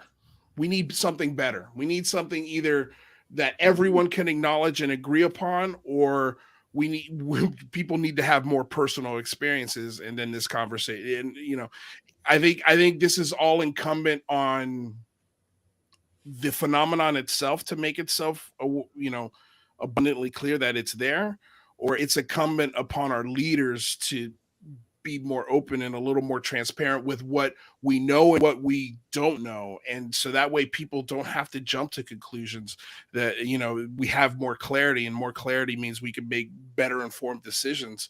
But I understand why an astronaut would have that viewpoint. Like, I totally get it. I sympathize with it 100%. But here's the thing. What if this astronaut was saying the 100% opposite? All of us in this room would be standing up, applauding him, cheering him on to the finish line. But because he's saying something, because he's saying something that maybe we don't necessarily agree with, we're kind of like, nah. Like he might just be, I just feel like it's disingenuous, because it feels like one of those canned, skeptical ways to talk about it. It feels very much like how Elon Musk has talked about it. And I don't believe that Elon Musk is not a believer. I've talked about that theory before. I have evidence for that. So it's just the language he's using. It's so illogical. Why would they come here? It's not like, well, I haven't seen anything personally. But I mean, not super familiar with Chris and other interviews he's done and what his personality is like or anything like that. To me, it was more the language he's using and how dismissive he is about those who do believe that there are UFOs. And from somebody who has watched ISS streams and things like that, there's so many weird things that you see in space. So you are seeing weird things. It doesn't mean they're aliens. So already there's red flags with how he's talking about it. There's several, just a couple of quick thoughts here. To Rather's point about people can see the same thing and come to different interpretations as to what they have seen. Absolutely true. But people can also see the same thing, and especially when we're dealing with the world of intelligence, secret keeping, need to know, extraordinary levels of security and power and control over knowledge. One of the wild cards, one of the variables that is always a possibility, is whether it's Elon Musk or Chris or most people doing their work in this general area. If a particular individual in NASA were to have gone to Chris and said, even if you have seen something that you feel might have been anomalous, and there have been astronauts who have said that in public, we really appreciate it if you simply take the point of view that you naturally do, that this is not a reality. If it is, it's never really happened here.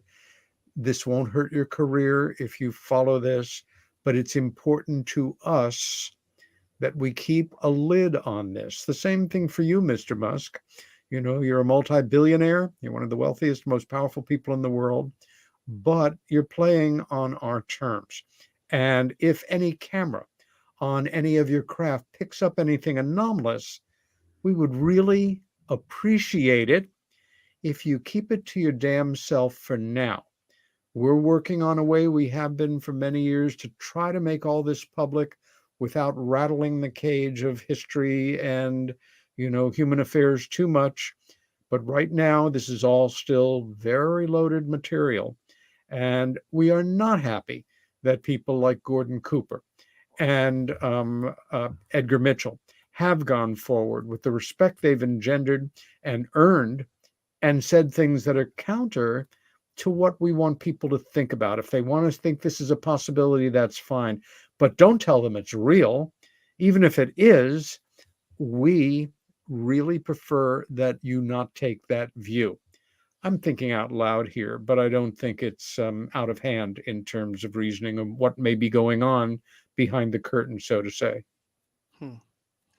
Yeah, I kind of brought up another thing that sprung to mind is, what if there is a biological component to this, like Gary Nolan has kind of been alluding to with, brain scans, and that it really is only 8%, 10% of the population that can actually perceive these things. So maybe, maybe Chris is totally telling the truth, but he's just not able to perceive it, and that would sure complicate things, wouldn't it?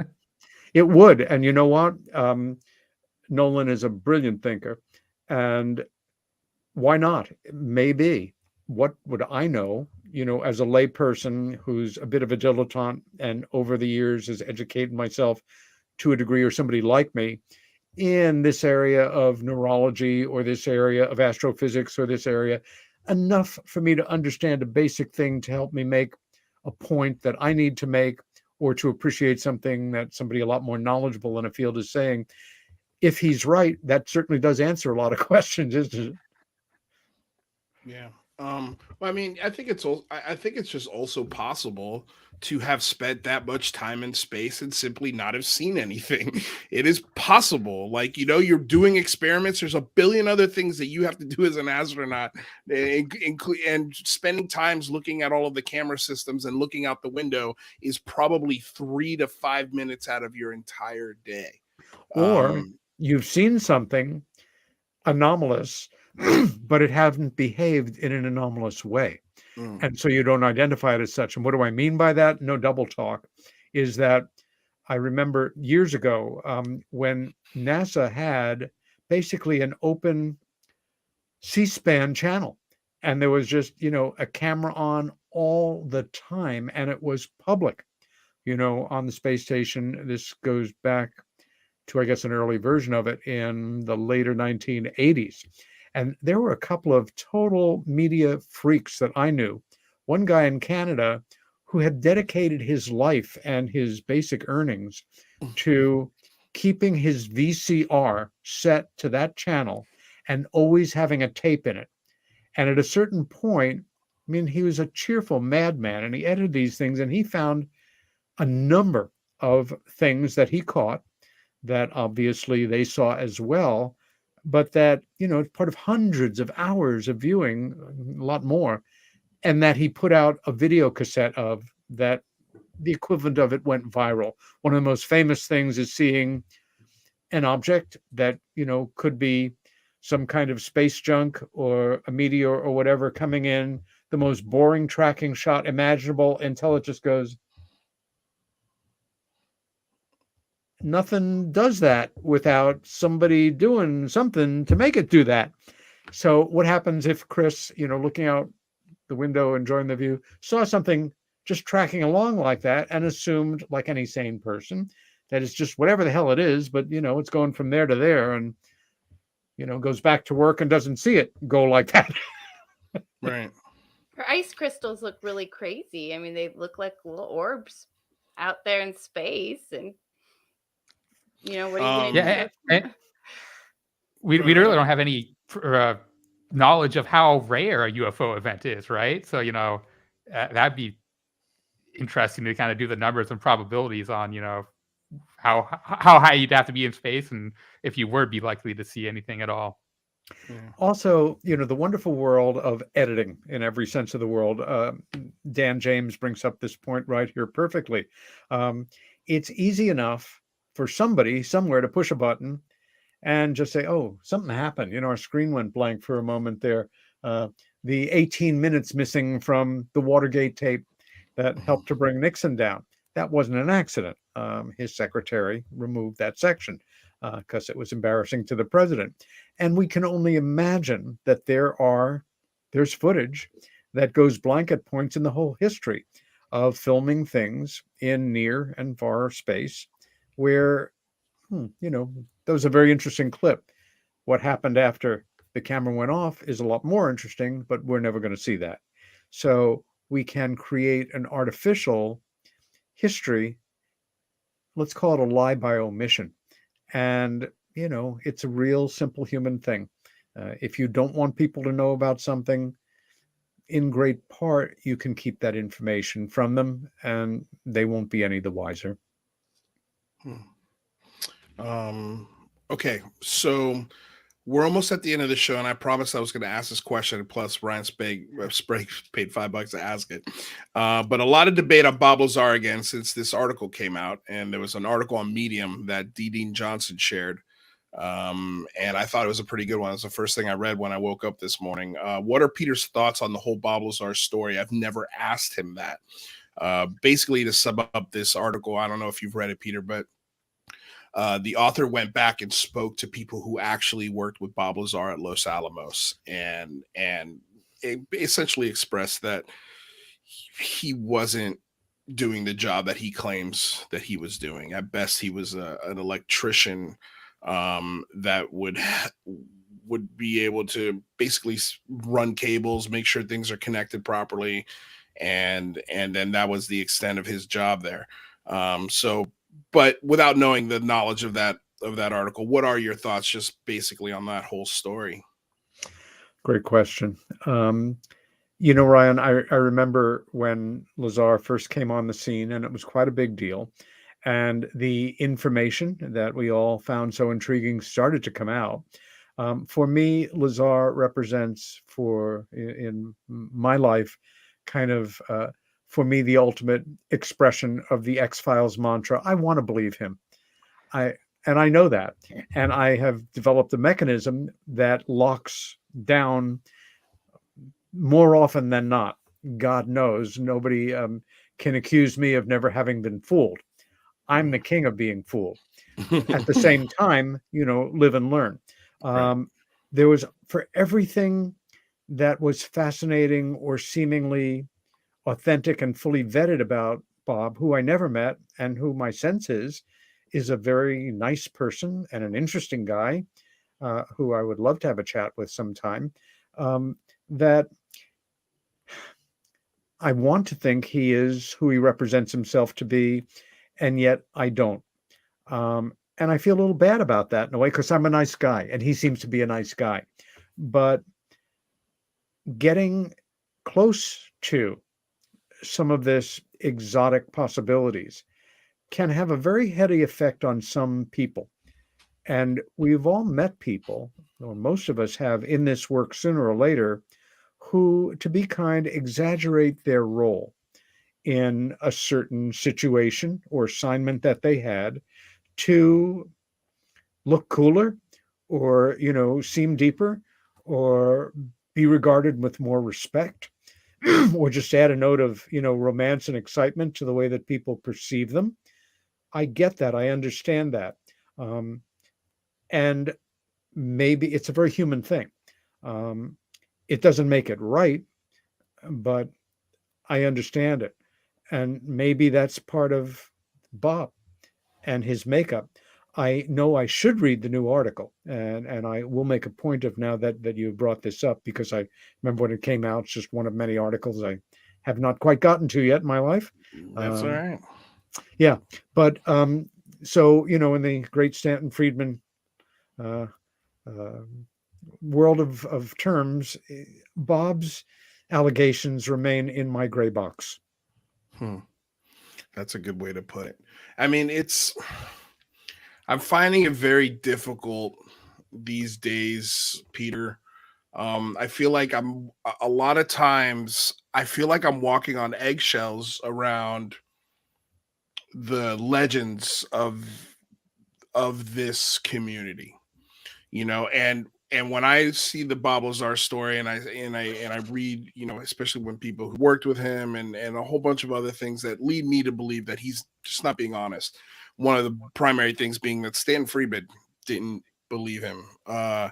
And then the very next thing that pops into my brain is like, okay, well, why is a person like George Knapp pushing us as the way they do. And I don't want to disrespect George and his work, and that's not my intention, but I also don't want to feel like I'm walking on eggshells around George. Like I want to know why we continue to push this as a narrative that is true, when even George himself has publicly said, Bob, you need to come true about your education. Nobody believes it, and I don't believe it. Yeah. So if you don't, and then just turn around and say, but that doesn't matter.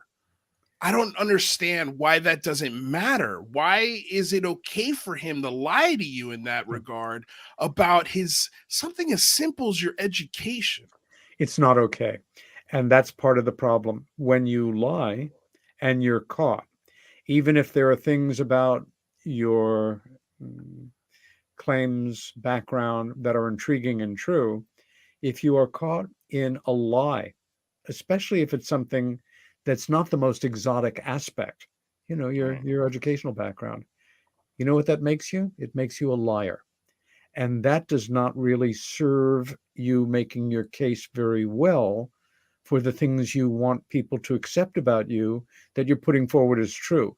Why is a great distinguished broadcaster and journalist like George Knapp continuing to, deal with this subject the way that he is? George is a major player in this work. He's earned the right to basically do and say any damn thing that he wants in the service of putting forward information that is worthy of consideration in his mind. He deals in controversy in part as his living. And let's face it, I mean,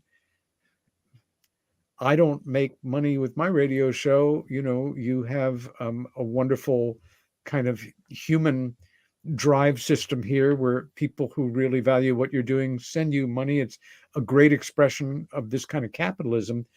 George is working for Coast to Coast, and that's a big money-making machine. It's a business, and you've got to sell advertising time.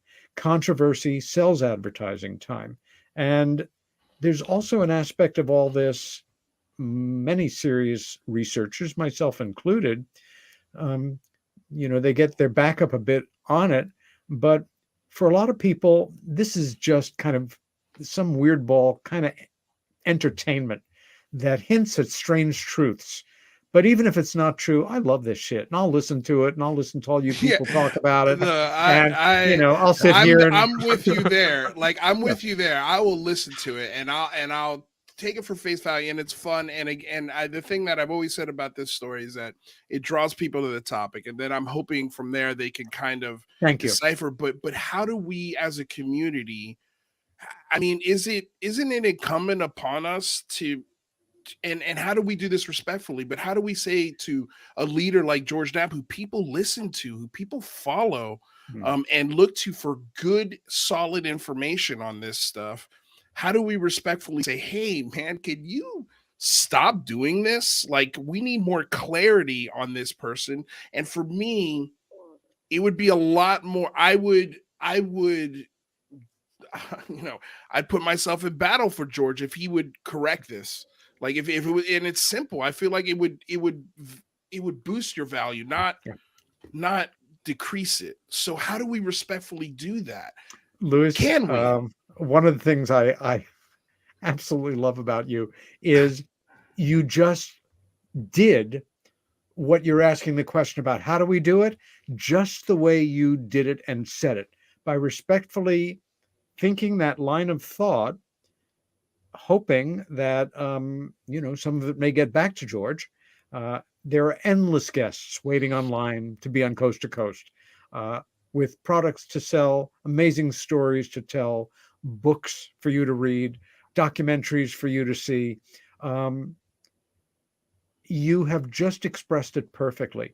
And if a fan of George's sends him the clip of you just saying, with respect and admiration, what you just said, with a certain amount of frustration and just a bit of illogic sensibility of, this makes me a bit sad. and sends, if George heard the clip that you just said, he might, I don't know George well, I know him and I like him, but he might just say, Luis has got a point there. And maybe I need to move on from Lazar here. Or, if there's some other big break in the case, or he is able to establish well beyond the way he has claims that have been, he's been called on, we'll bring him back for, a 20-minute segment here. But sometimes and it doesn't have to do with UFOs and the paranormal, it's a way of being. You can be critical and respectful at the same time. You can be objective and involved at the same time. A lot of it has to do with taking the time to study and learn and make your best arguments based on real knowledge and not something somebody said on the internet that somebody else responded to. Peter, this is why I love you. This is why I love you, man, because I'm allowed to have these thoughts and you don't get angry.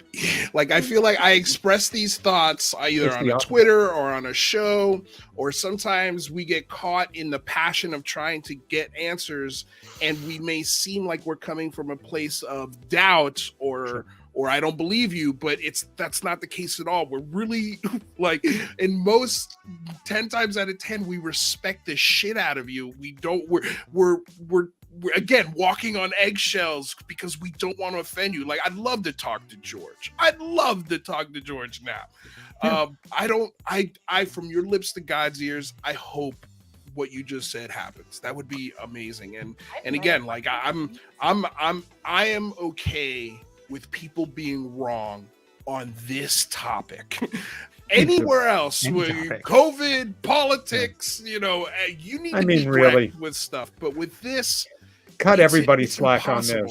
It really is a lot. Even if you're knowledgeable on it, it's a lot to take in. My heart goes out to everybody doing their best to wrap their heads around the reality of this.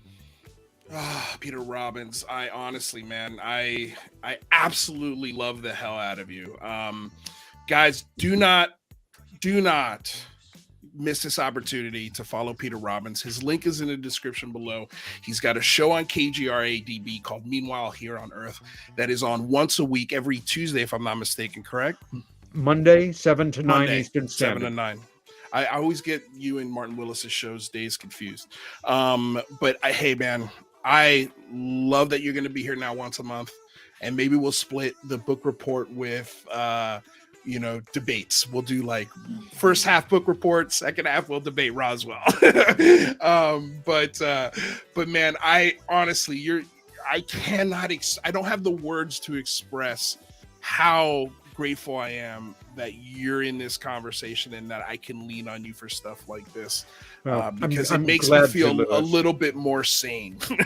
I think you're a terrific broadcaster, and I so enjoy our get-togethers on the show, along with Jane. I think you're a wonderful team, and your show, it's just growing organically, and your audience is so smart. I mean, they really are it's one of the best.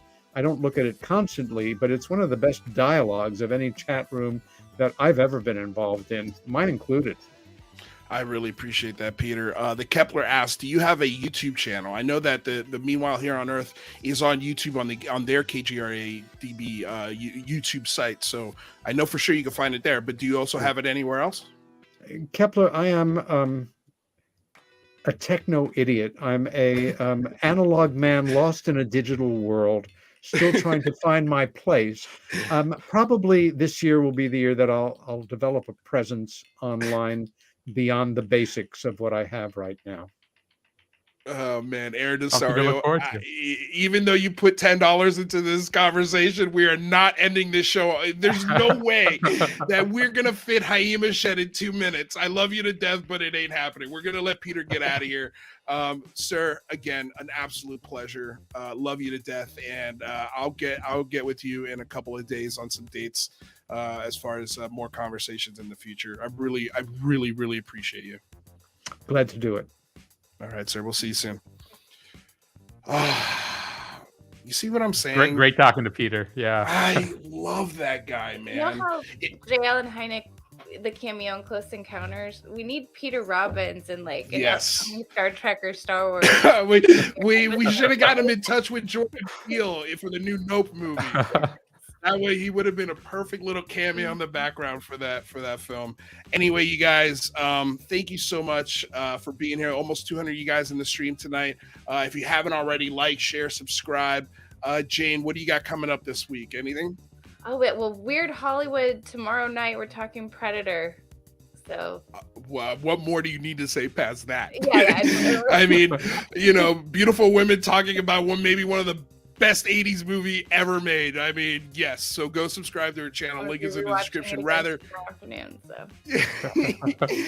you just recently released a video on your channel. You want to talk about it? Yeah, got a video about material science and quantum computing. I'm working on another video about Bayesian beliefs and how we can look at evidence and come to different rational conclusions based on our prior beliefs. So yeah, go over to my channel and subscribe for that.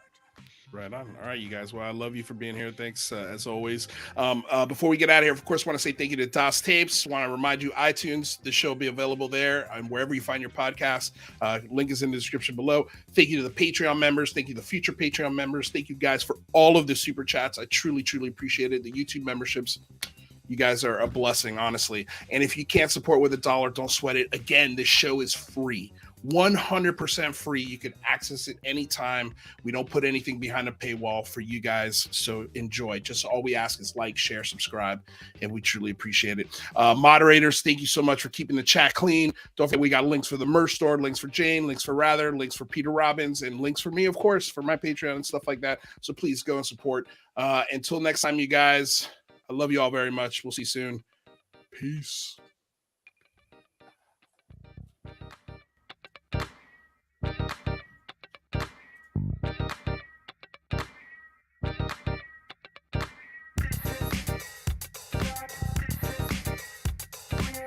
Don't forget to join the Discord. The link is in the description. Matthew Wright, thank you for